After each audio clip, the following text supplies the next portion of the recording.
Hi hello everyone, ಎಲ್ರಿಗೂ ನಮಸ್ಕಾರ. ಜ್ಞಾನ ಭಂಡಾರ ಯೂಟ್ಯೂಬ್ ಚಾನಲ್ಗೆ ನಿಮ್ಮೆಲ್ಲರಿಗೂ ಸ್ವಾಗತ. ಸ್ನೇಹಿತರೆ, ಒಮ್ಮೆ ಕೈಲಾಸದಲ್ಲಿ ಒಂದು ಸಭೆ ಸೇರಿದರು. ಆ ಸಭೆಗೆ ದೇವಾನುದೇವತೆಗಳು ಬಂದರು. ಯಮದೇವ ತನ್ನ ವಾಹನ ಕೋಣನ ಮೇಲೆ ಸಭೆಗೆ ಬಂದನು. ಸಭಾಭವನದ ಒಳಗೆ ಹೋಗುವ ಮೊದಲು ಕೋಣವನ್ನು ಒಂದೆಡೆ ನಿಲ್ಲಿಸಿ ಇಳಿದು ಆ ಕಡೆ ಈ ಕಡೆ ನೋಡಿದ. ಒಂದು ಮರದ ಮೇಲೆ ಪುಟ್ಟ ಗುಬ್ಬಚ್ಚಿ ಕುಳಿತಿತ್ತು. ಯಮ ಅದರ ಕಡೆಗೆ ದೃಷ್ಟಿ ಇಟ್ಟು ಕ್ಷಣಕಾಲ ನೋಡಿ ಸಭಾಭವನದ ಒಳಗೆ ಹೋದನು. ಗುಬ್ಬಿಗೆ ಭಯವಾಯಿತು. ಯಮದೇವ ಯಾಕೆ ತನ್ನ ಮೇಲೆ ದೃಷ್ಟಿ ಬೀರಿದ? ಇನ್ನು ನನ್ನ ಕಥೆ ಮುಗಿಯಿತು, ನನ್ನ ಸಾವು ಹತ್ತಿರ ಬಂದಿದೆ ಎಂದುಕೊಂಡ ಗುಬ್ಬಿ ಹೆದರಿಕೆಯಿಂದ ನಡುಗುತ್ತಿತ್ತು. ಸ್ವಲ್ಪ ಹೊತ್ತಿಗೆ ಮಹಾವಿಷ್ಣು ತನ್ನ ವಾಹನ ಗರುಡರಾಜನ ಮೇಲೆ ಬಂದು ಇಳಿದು ಸಭೆಯ ಕಲಾಪಕ್ಕೆ ಒಳಗೆ ಹೋದನು. ಅಲ್ಲೇ ನಿಂತಿದ್ದ ಗರುಡ ಸುತ್ತಮುತ್ತ ತಿರುಗಿದಾಗ ಪುಟ್ಟ ಗುಬ್ಬಿ ಹೆದರಿ ನಡುಗುವುದನ್ನು ನೋಡಿದ. ಗರುಡನಿಗೆ ಪುಟ್ಟ ಗುಬ್ಬಿಯ ಮೇಲೆ ಕನಿಕರ ಬಂದಿತು. ಪಾಪ, ಇವನು ನನ್ನ ಜಾತಿಯ ಪುಟ್ಟ ಪಕ್ಷಿ, ಯಾಕೆ ಹೀಗೆ ನಡುಗುತ್ತಿದ್ದಾನೆ?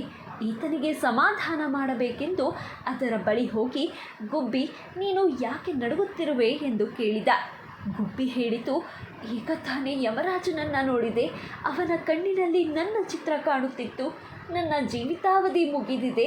ಯಮ ನನ್ನನ್ನು ಕರೆದೊಯ್ಯಲು ಬಂದಿದ್ದಾನೆ. ನನಗೆ ತುಂಬ ಭಯವಾಗಿದೆ ಎಂದಿತು. ಗರುಡ ಅದನ್ನು ಸಮಾಧಾನಪಡಿಸಿ, ನೀನು ಹೆದರಬೇಡ. ನೀನು ಯಮನ ಕಣ್ಣಿಗೆ ಬೀಳದಂತೆ ನಿನ್ನನ್ನು ಸುರಕ್ಷಿತವಾಗಿ ದೂರದ ಹಿಮಾಲಯದ ತಪ್ಪಲಿನ ಪರ್ವತ ಪ್ರದೇಶಕ್ಕೆ ಕರೆದುಕೊಂಡು ಹೋಗಿ ಯಾರಿಗೂ ಕಾಣದಂತೆ ಅಲ್ಲಿ ಭದ್ರವಾದ ಜಾಗದಲ್ಲಿ ಇಡುವೆ ಎಂದು ಗುಬ್ಬಚ್ಚಿಯನ್ನು ತನ್ನ ಮೇಲೆ ಕೂರಿಸಿಕೊಂಡು ಹಾರಿ ಪರ್ವತದ ಬಳಿ ಬಂದು ಅಲ್ಲಿದ್ದ ಒಂದು ಗುಹೆಯೊಳಗೆ ಗುಬ್ಬಚ್ಚಿಯನ್ನು ಬಿಟ್ಟು ಗರುಡ ಬಂದನು. ಇಷ್ಟು ಸಮಯ ಆಗುವುದರೊಳಗೆ ಸಭೆ ಮುಗಿದಿತ್ತು. ಸಭೆಯ ಕಲಾಪ ಮುಗಿಸಿ ಯಮ ಹೊರಗೆ ಬಂದು ಗರುಡನನ್ನು ನೋಡಿ ನಕ್ಕನು. ಗರುಡನಿಗೆ ಯಮನ ನಗು ಹಿಡಿಸಲಿಲ್ಲ. ಹೇಳಿದ, ನೀನು ಗುಬ್ಬಚ್ಚಿಯನ್ನು ನೋಡಿದಂತೆ ನನ್ನ ನೋಡಿ ನಕ್ಕ ಮಾತ್ರಕ್ಕೆ ನಾನೇನು ಹೆದರುವುದಿಲ್ಲ. ನನ್ನ ಮೇಲೆ ಮಹಾವಿಷ್ಣು ಕುಳಿತುಕೊಳ್ಳುತ್ತಾನೆ, ನಿನಗೂ ಗೊತ್ತಿರಬೇಕಲ್ಲ ಎಂದ. ಯವರಾಜ ಮತ್ತು ಜೋರಾಗಿ ನಗುತ್ತಾ, ನಾನು ನಕ್ಕಿದ್ದು ಅದಕ್ಕಲ್ಲ, ನೀನು ನನ್ನ ಹತ್ತಿರವೇ ನಾಟಕ ಆಡುತ್ತಿರುವೆಯಲ್ಲ ಎಂದಾಗ, ಏನೀಗ ಆ ಪುಟ್ಟ ಪಕ್ಷಿಯ ಮೇಲೆ ನಿನ್ನ ದೃಷ್ಟಿ ನೆಟ್ಟು ಹೆದರಿಸಿದೆಯಲ್ಲ, ಅದನ್ನು ನಾನು ಜೋಪಾನ ಮಾಡಿ ಬಂದಿರುವೆ. ಇನ್ನು ಗುಬ್ಬಚ್ಚಿಗೆ ನಿನ್ನ ಭಯವಿಲ್ಲ ಎಂದಿತು. ಯಮ ಇನ್ನಷ್ಟು ಜೋರಾಗಿ ನಕ್ಕ. ಗರುಡನಿಗೆ ಮತ್ತು ಆಶ್ಚರ್ಯವಾಯಿತು. ಯಮ ಹೇಳಿದ, ನಾನು ಆ ಗುಬ್ಬಿಯನ್ನು ಮೊದಲು ನೋಡಿದಾಗ ನನಗನ್ನಿಸಿತು ಇದಕ್ಕೆ ಸಾವು ಇನ್ನು ಸ್ವಲ್ಪ ಹೊತ್ತಿಗೆ ಬರುವುದು. ಅದೂ ಸಹ ಹಿಮಾಲಯದ ಪರ್ವತದ ಗುಹೆಯೊಳಗೆ ಒಂದು ಹಾವಿನ ಬಾಯಲ್ಲಿ ಎಂದು ಲಿಖಿತವಿತ್ತು ಎಂಬುದನ್ನು ತಿಳಿದು ಆಶ್ಚರ್ಯವಾಯಿತು.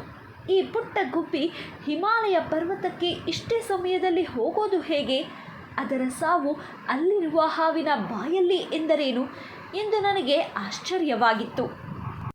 ಇನ್ನೂ ಆಶ್ಚರ್ಯವಾದ ಸಂಗತಿ ಎಂದರೆ ಕೇಳು ಗರುಡ ರಾಜ, ಆ ಪುಟ್ಟ ಪಕ್ಷಿಯನ್ನು ಹಾವಿನ ಬಾಯಿಗೆ ಹಾಕಲು ಆ ವಿಧಿಯು ನಿನ್ನನ್ನೇ ಬಳಸಿಕೊಂಡಿತಲ್ಲ, ಅದನ್ನು ಕಂಡು ನನಗೆ ಆಶ್ಚರ್ಯವಾಗಿದ್ದು ಎಂದ ಯಮರಾಜ. ಶ್ರೀಕೃಷ್ಣ ಹೇಳುವಂತೆ ಯಾರಿಗೆ ಯಾರು ರಕ್ಷಕರೂ ಅಲ್ಲ, ಯಾರ ಸಾವಿಗೆ ಯಾರು ಹೊಣೆಯೂ ಅಲ್ಲ. ವಿಧಿ ಬರಹವನ್ನು ಯಾರಿಂದಲೂ ಅಳಿಸಲು ಸಾಧ್ಯವಿಲ್ಲ. ವಿಧಿ ಬರೆದ ಅಡ್ಡಪಟ್ಟಿಯನ್ನು ಉದ್ದನಾಮದಿಂದ ಅಳಿಸುತ್ತೇವೆ ಎಂಬುದು ನೆನಪಾಗಿ ನಗು ಬಂದಿತು. ಕರ್ಮದಿಂದ ಪಾರಾಗಬೇಕೆಂದು ವಾಸಿಸುವ ಮನೆ ಬಿಟ್ಟು ಕಾಡಿಗೆ ಹೋಗಿ ಪರ್ವತಗಳ ಗುಹೆಯಲ್ಲಿ ಅಡಗಿ ಕುಳಿತರೆ ಅಥವಾ ಊರು ದೇಶವನ್ನೇ ತೊರೆದು ಹೋದರೆ ಹಣೆ ಬರಹ ಬದಲಾಯಿಸಲು ಆಗುತ್ತದೆಯೇ? ಅಥವಾ ವ್ರತ, ನಿಯಮ, ಹೋಮ, ಹವನ, ಶಾಂತಿ, ಪೂಜೆ ಇತ್ಯಾದಿ ಮಾಡಿ ತಪ್ಪಿಸಿಕೊಳ್ಳಲೇ ದೇಶವನ್ನು ತೊರೆದು ಬೇರೆ ದೇಶಕ್ಕೆ ಹೋದ ಮಾತ್ರಕ್ಕೆ ವಿಧಿ ಬರಹ ಅಳಿಸದು, ಯಾರು ಬದಲಾಯಿಸಲೂ ಸಾಧ್ಯವಿಲ್ಲ. ಬದುಕು ಜಟಕಾ ಬಂಡಿ, ವಿಧಿ ಅದರ ಸಾಹಿಬ. ಕುದುರೆ ನೀನ್ ಅವನು ಪೀಳ್ದಂತೆ ಪಯಣಿಗರು, ಮದುವೆಗೋ ಮಸಣಕೋ ಹೋಗಿಂದ ಕಡೆಗೋಡು, ಪದ ಕುಸಿಯ ನೆಲವಿಹುದು ಮಂಕುತಿಮ್ಮ ಅಂತ ಹೇಳ್ತಾ ಇವತ್ತಿನ ಈ ವಿಡಿಯೋನ ಇಲ್ಲಿಗೆ ಎಂಡ್ ಮಾಡ್ತಾ ಇದ್ದೀನಿ. ವಿಧಿಯ ಬರಹವನ್ನು ಬದಲಾಯಿಸಲು ಸಾಧ್ಯವೇ ಇಲ್ಲ ಅನ್ನೋ ಈ ಕಥೆ ತಮ್ಮೆಲ್ಲರಿಗೂ ಇಷ್ಟವಾಗಿದ್ದಲ್ಲಿ ದಯವಿಟ್ಟು ಈ ವಿಡಿಯೋನ ಲೈಕ್ ಮಾಡಿ, ಶೇರ್ ಮಾಡಿ. ಹಾಗೆ ಮತ್ತಷ್ಟು ಇಂಟ್ರೆಸ್ಟಿಂಗ್ ವಿಡಿಯೋಸ್ಗಳಿಗಾಗಿ ನಮ್ಮ ಚಾನಲನ್ನು ಸಬ್ಸ್ಕ್ರೈಬ್ ಆಗಿ, ಪಕ್ಕದಲ್ಲಿ ಕಾಣುವ ಬೆಲ್ ಐಕಾನ್ನ ಕ್ಲಿಕ್ ಮಾಡಿ ಅಂತ ಹೇಳ್ತಾ once again thank you guys. Take care. Bye.